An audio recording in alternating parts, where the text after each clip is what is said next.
Franceska Mann. I might not be a household name to all of you, so I'll give you a bit of a background on who I am and where I come from. I'm a Jewish Polish woman, or Jewish Polak if you want to be derogatory about it, which most people of my time did. I was born to a very privileged family in Warsaw, Poland. My mother and father had very high expectations and standards for me, which led me to being a very talented ballerina, but pretty disconnected from most people. That all changed in November of 1940 when we were relocated to the Warsaw Ghetto. It was the largest Jewish ghetto in this time, so there was 400,000 of us in a 1.3 square mile area. At the end of this, the death toll in this ghetto was 300,000. During this relocation time, to say that I was filled with constant fear and anger and helplessness would be a complete understatement. What do you do when the only political climate you've ever known is one that is hateful and corrupt and unjust? What do you do when every court verdict is another stitch towards heartbreak? What do you do when the country declares war on women's bodies? What do you do when someone considers a human illegal? What do you do when children are separated from their families? What do you do when the night gives no more answers than the day? What do you do when you don't feel like things will change? What do you do when you lose all hope? I found solidarity in the communities of the ghetto. I found motivation and inspiration from my neighbors. That I've never experienced neighbors like that before in my life. I live with quite this dilemma of resistance when it comes to change and movement, thinking that I'm helpless, feeling as if I'm not doing enough.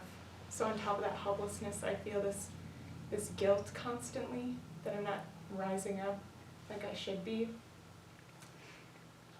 But that gets me thinking, is one large act of resistance just as big as a bunch of small acts that contribute energy to making this shift? Maybe that's why it's called a movement. That's why I'm making this.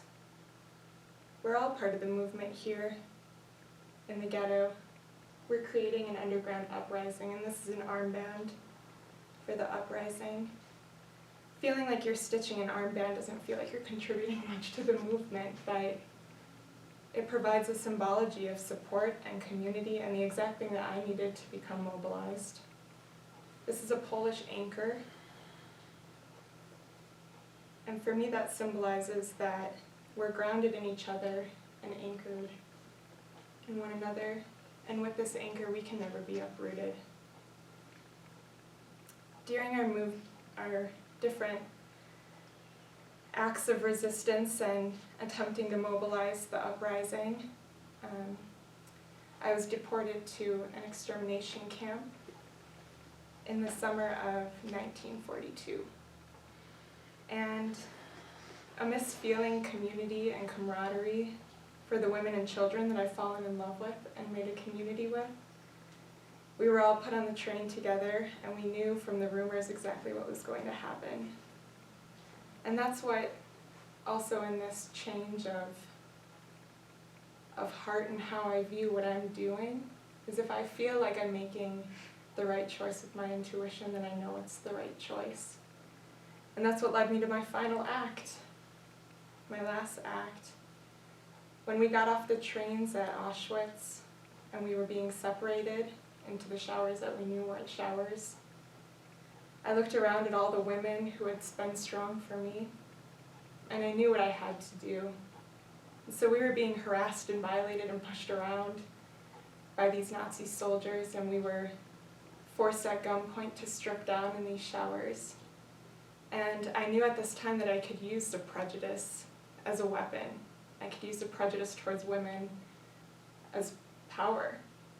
And in that moment, I started doing what I do best and dancing. And I slowly started removing my clothes like they demanded. And I stripped down to just the slip beneath my dress. And I could feel all the eyes of the Nazi soldiers on me as I started seducing them in this way. And I made one final act where I kicked off my shoe and knocked the gun out of the Nazi soldier's hand towards a woman who picked it up and shot 2 Nazis. Dropping down, losing their guns, 2 more women, until eventually all the women could run out of the showers and for the hills. I didn't make it, and I don't know what happened to the other women, but I'll never forget that. I couldn't have done it without them, because empowered people empower people. And that's what I learned.